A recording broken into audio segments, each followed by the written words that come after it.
Hi, my name is Adam. This is my YouTube channel. I got a couple things up now, like some very rough animation tests, a really awful short film, a video response or two. And I've been thinking, mainly for the benefit of friends and family, I was going to work on like a video blog thing to keep people updated, because I don't get to see a lot of people most of the time, so I figured it'd be a fun way to stay in touch. And just do other stuff, in case anybody likes any of the animation I put up, or I do chat with a few people online, so it's a good way to communicate and keep in touch with people. And I guess I wanted to make this video specifically.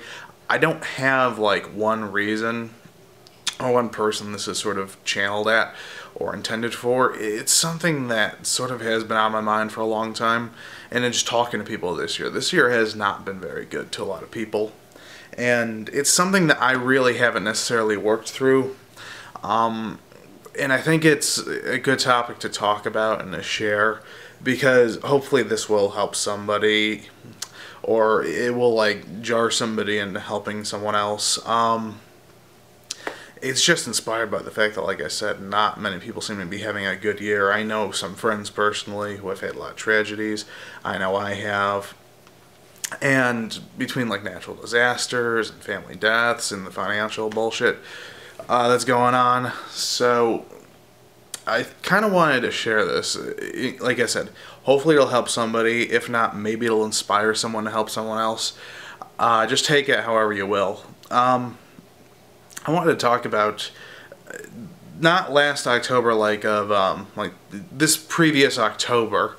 I tried to kill myself. That's a bit heavy, I know. But no, I can't remember. It was about mid-October, second or third week. One night, I had several beers. I don't want to name specific brands, but I had about a 6-pack of beer and a full bottle of rum that was like 80 proof or something like that. And I had devised this plan to drink all the beer, or as many as I could, because I can't really handle beer that well, and then I was going to down the entire bottle of rum.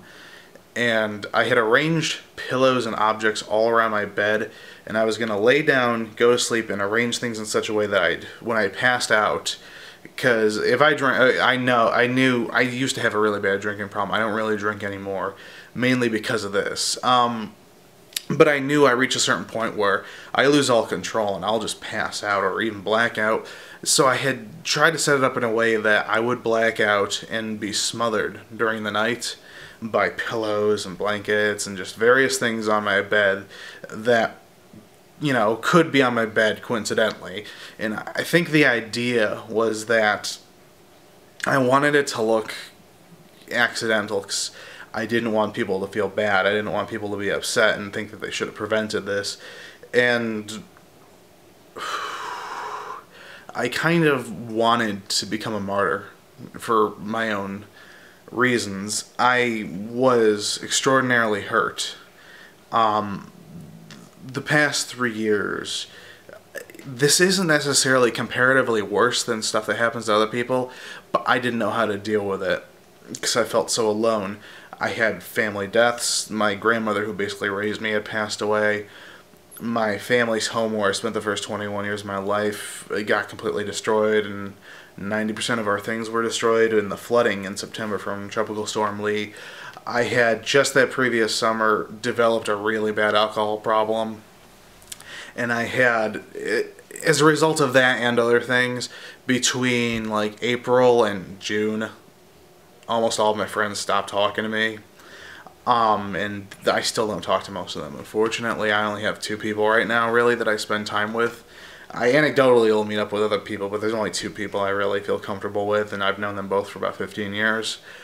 I had a lot of problems because I have Asperger's, which is mild autism. I had a lot of problems trying to get medication straight. I was having a lot of allergic reactions to meds. My weight was fluctuating. First I weighed about 340 pounds, then I dropped down to 230, then I went back up to about 270. I was not doing well. We had cancer scares, we had sick people. My mother was very sick to the point where she actually basically got amnesia for a while because her body was under such stress. and she couldn't remember like a lot of things. So I was in a very dark place for about 2 3 years, where literally once a month something would happen, and it was a sort of thing where it would, if it happened to anybody, it would jar you to a stop. But it was like I was having this like once every month, these sort of like these big life-changing events, and I was getting more and more and more overwhelmed. And then finally I turned to alcohol as a way to deal with it, and I basically got drunk 5 to 7 nights a week. Not necessarily like blackout drunk, but I would have at least 4 or 5 6 shots, or 4 or 5 6 beers, or anything like that. There was several nights where I drank 10 to 15 shots, or a comparative amount of beer, or like like the cider drinks or anything like that. And I was trying to cover it up, and cover up the pain. And it got to the point where, because the depressants and the chemicals and the alcohol, it started to affect me, and I was losing my ability to... I already have problems with boundaries and being appropriate and sort of being truthful and being open. I'm either way too shut or way too open, depending on the person. And I'm not really good with boundaries as a result, and the alcohol made it even less so, and I became imposing on people. So finally last year around April, I had 2 people within a relatively short period of time, including somebody I had known for years and years and years, stop talking to me. Then May, I made the mistake and got kind of defensive and asked other people not to talk to me for a while, and then both of those people turned around and sort of just said, we can't be around you. And then it happened again, and I lost about 5. I have about like 7 friends that I like to hang out with that I'd known for at least 2 3 years each. Some of them 5 10, some of them more, and they all kind of left because who I was unpleasant. I'm not even going to say as a byproduct of what happened. It was just me, because I was not healthy in how I reacted and how I behaved. And that was sort of the final straw into getting me to feel like suicide was the best option. I felt extremely alone, and then like between April and June, I lost most of my friends, and even since then, they're pretty good about it. I really don't deserve how much slack they're cutting me, because I still get lonely without them, and I occasionally will find myself trying to text them or email them or something like that, and they've been standing their ground pretty good about not giving in because I'm sad about not spending time with me because of the problems I have. And even now, it's awkward because they'll talk to me. They get really pleasant when I like run into them, but it's just a weird situation. So I'm still not even necessarily like over it. But I've never felt so alone after that, and I was kind of using everything that had happened as an excuse. The family death, this, that, and the other thing. And I was using it as an excuse to fuel my alcohol, fuel my bad behavior, and feeling sorry about myself. And that ultimately climaxed when, come like August, September, I was a wreck. I was just crying every night. I was extraordinarily upset. I literally felt like I was gonna die. Not because I wanted to kill myself, but I thought I was dying because the pain was so terrible. I could feel like literally my heart and my lungs were being squeezed every day. I lost all energy. People don't necessarily realize how bad depression hurts. When you're really depressed, if you lose somebody or multiple people, whether it be from death or because they don't want to be around you anymore or anything like that, it is one of the worst feelings. And I kind of reached that point where I'm like, fuck this. Fuck this. I don't want to be alive anymore. And I tried to tell these people, I tried to tell everyone I knew, because I didn't want to feel that way. Well, on one side I didn't want to feel that way, on the other side I kind of did, because I think it was because I don't have that ability to understand limits, to understand boundaries, to understand friendship, more or less, that I kind of thought if I manufacture drama, I could somehow get people back or get people on my side. And it did not work. Don't try that ever. Don't manufacture drama, please. But I got to this point where how do I say this?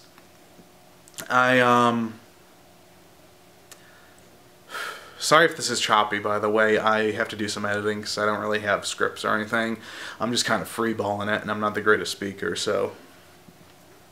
Essentially, I kind of reached this point where I decided I'm going to kill myself, and I'm going to try to let everyone know I'm going to do it. And I think in the back of my head, part of me wanted to be talked out of it. And I told people, and I literally told about 20 or 30 people about it, and I would get these encouraging responses from one or two people, and they would say these things like, well, you know, now you're going to learn who your true friends are, and you can count on them, or, you know, well, you feel this way, but what about other people who feel bad? And those things felt very invalidating, because the first one, you know, you could tell who your real friends are now.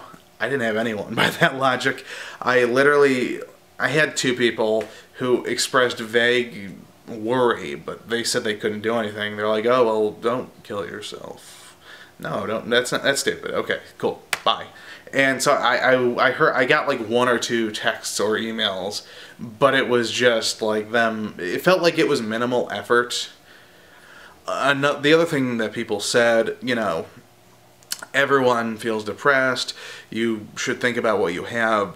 I think people don't necessarily realize that certain things people say to people, they don't know what to say, basically. And it feels almost invalidating. Some of it's meant to be encouragement. And I really should have appreciated hearing those things. But it felt so invalidating because I was in a place where I didn't want to hear about what other people felt or about how I was comparatively in a better position than other people. I felt bad. I wanted to be recognized for feeling bad, and it was part giving myself a pity party, basically, and part that I really did feel this way. So in October, I had told everyone. I had one or two responses back saying, don't do it. But that was about it, and I felt so invalidated that I did try. I drank a full 6-pack of beer, I believe, and an entire bottle of rum, like one of those big bottles of rum. Enough that I probably could have died from alcohol poisoning if I had like one more. And it didn't work because, luckily for me, I move a lot when I sleep, and this happens. I have to, like, it's something I have to like spoon with like a pillow, basically. Otherwise, I'll just like move all around. And because everything was up around my head because I was trying to kill myself, I didn't have like any sort of support or anything, and so I moved around and I uncovered all the stuff that was going to kill me. So I did not die. And that was a very interesting morning. Waking up and being like, am I dead? Because, you know, we don't know what happens after you die. But no, I survived, and I am very happy I did, because I'm realizing now that in the position I was in, I was letting things control me, like the alcohol and the depression, and I was letting me be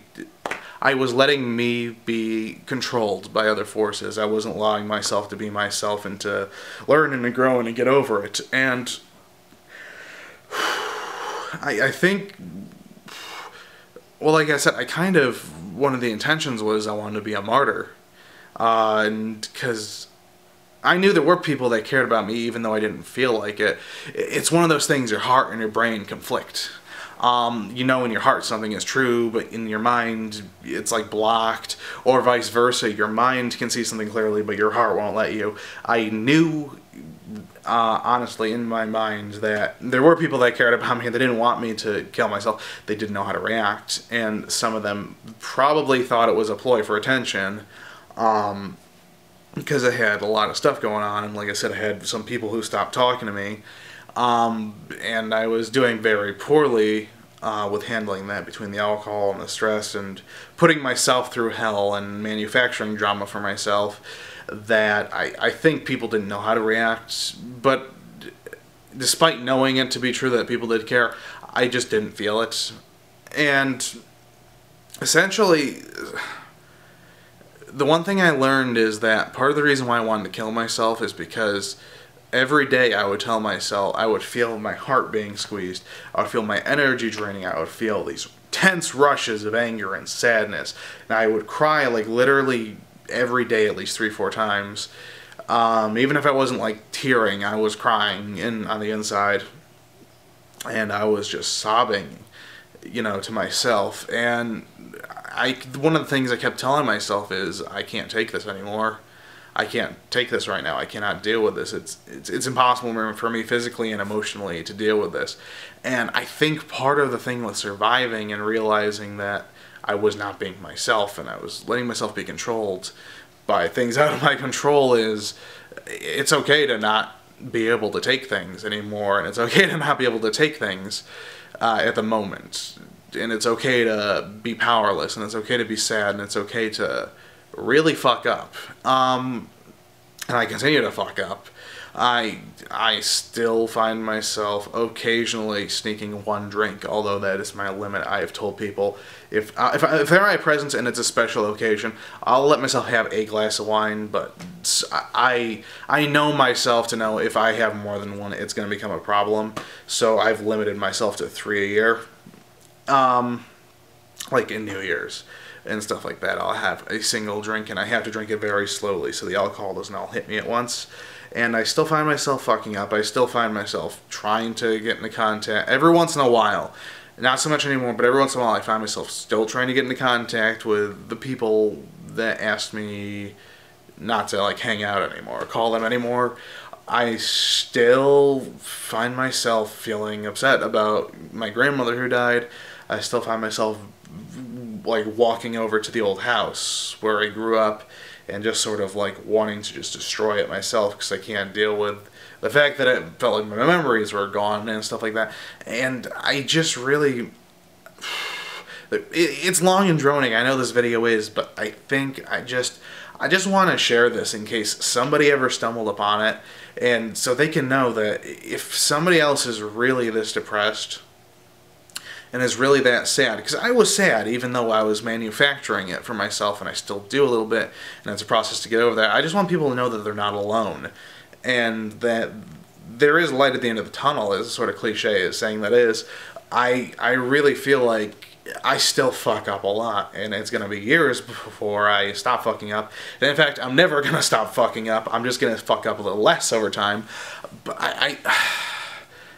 I've been talking to a lot of people who have had atrocious years, or atrocious 2 years, or atrocious decades, and with everything going on in the world, with their own personal stuff.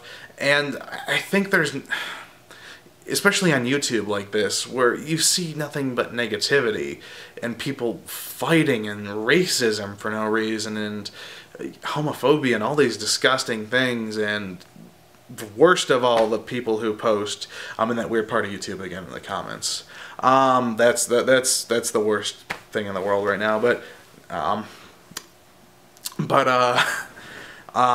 just, I think people lose perspective of other people and their importance.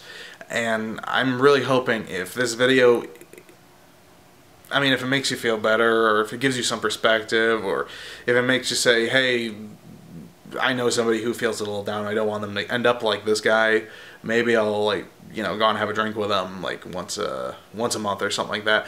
I don't know why I really felt compelled to do this video. It's long and droning, and there's gonna be a lot of choppy editing, but I guess part of me just wants to let other people know it's okay to accept support. It's okay if people don't know how to help you.